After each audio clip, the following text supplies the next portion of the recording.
I hate it when that happens. Sorry, the batteries died.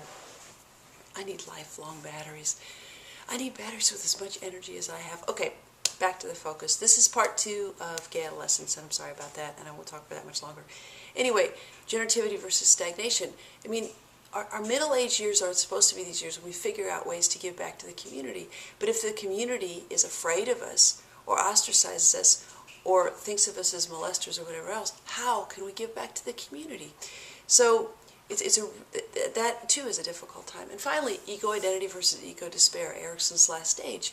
When I make sense of my life and I look back over my life, does it make sense? Did I live the way I wanted to live? If we truncate people's choices in their life and we label their behavior as deviant and bad, it becomes much more difficult for a person to live a life of integrity, okay?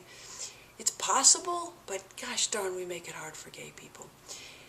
A few more things I want to tell you. One, I want you to understand that coming out is truly a process. It's not a one-time event. Most kids, the typical person they come out to first is a sibling or a friend. Parents are not typically who they come out to. If they do come out to a parent, it's usually mom, not dad, and that's later down the road. And kids need to ask themselves, I think sometimes on the outside we look at that and say, oh, you should come out. You need to tell people who you are. You need to be who you are. Maybe. Because if coming out as gay is going to put you at risk to be homeless, which is a legitimate worry, or assaulted, or abused, or kicked out of your house, or financially cut off from your parents, or disowned, you may not want to come out until you're better able to answer those questions. So there's a really good series of pamphlets from the American Psychological Association that are questions to ask when you're coming out. And some of those questions: why do you want to come out? How will it change things for you? How will it change things for others? What are the costs and benefits to coming out? How realistic are your expectations once you come out? What do you want the other person to know when you come out? What are the risks of coming out? And basically what we want is, instead of a spontaneous spur of the moment, I'm gay thing, we want people to think through that and to make sure it's the wisest decision, both in terms of heart and mind. And it's great if it is. I do feel like that's a good goal, but sometimes I feel like it's a therapist goal and maybe not best for the adolescent person at that time. So we need to work closely with people to figure out, is it the right time for you to come out or not? Troyden and some other authors talk about stages of gay development and coming out as far as gay, and stages of denial and stages of minstrelization, where you want to tell everybody that you're gay, and passing and all those other things. I don't know the literature well enough to say if we have one clearly identified stage model as far as the coming out process that's literature supported. My thinking is it's probably sloppier than stages, just like Erickson. You know, those things are kind of a little sloppier than Erickson had them look.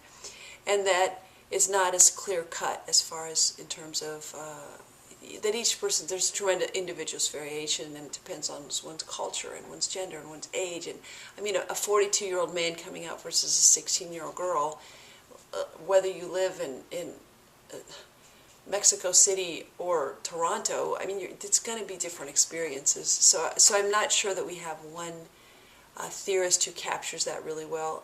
That said, that may be a lack of literature on my part. Maybe there is good research support for one. We also, if you're working with families of a gay kid, you also want to ask the questions of, how did your family handle crisis? Who is this likely to be difficult for? Who in the extended family is this likely to be difficult for? Once that information's out, it's out publicly. It's not, you can't just be selectively out sometimes. I mean, as much as we'd like to control that information, that's not how it goes. I want to leave you with one quick story. You may have heard this story before, but it's one of my very, very favorite stories. So there's this kid, and he's gay, and he's trying to figure out if it's safe to tell his mom or not that he's gay. And he's worried that he might get kicked out of the house and that, things won't be okay if he's gay. So he decides, like a lot of kids do, to tell his sister first, and he tells his sister that he's gay. And he says, okay, so we're going to figure out if we're going to tell mom or not, and they've worked out a system, okay? So they're trying to figure out if it's okay to tell mom or not. And the kid who's gay is going to drive around the neighborhood and not come in the house. Okay, he's just going to drive around and drive around. And the sister's going to tell the mom. Okay, and so they've worked out this sign that if it's okay that I come home, if it's okay that I'm gay, the mom's supposed to leave the porch light on. Okay, and that's a sign to the son that says, I love you, it's okay to come home if the porch light's on. And if it's not okay, if it's you're disowned and whatever else, just don't leave the porch light on. You don't have to yell at me. You don't have to kick me out of the house. I just won't come home if the porch light's not on. I know that it's not okay with you. And I'll just drive by, okay? And I'll go on, and I'll go on my way. And so the sister tells the mom that the brother's gay, okay? And the mom's response is not just to turn on the porch light in this family. The mom's response is to turn on every light in the house. Every light in the house. The closet lights, the basement lights, the attic lights. So when the kid drives by, the boy drives by, he sees the house with every light in the house on. What a powerful experience for a kid, what an affirming experience for a kid. How different is that experience than so many other kids, right?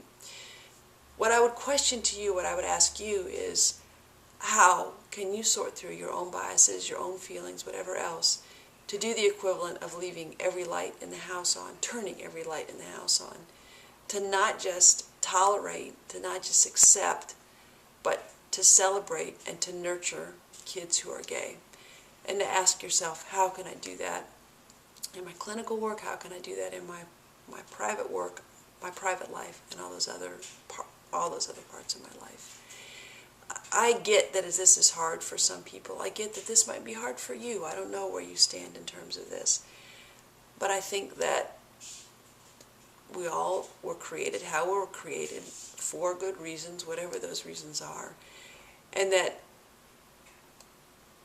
we're a better human race when we honor and support a beautiful range of diversity. All right, sorry it was so long. Sorry we got cut off in the middle. That's all I have to say about that.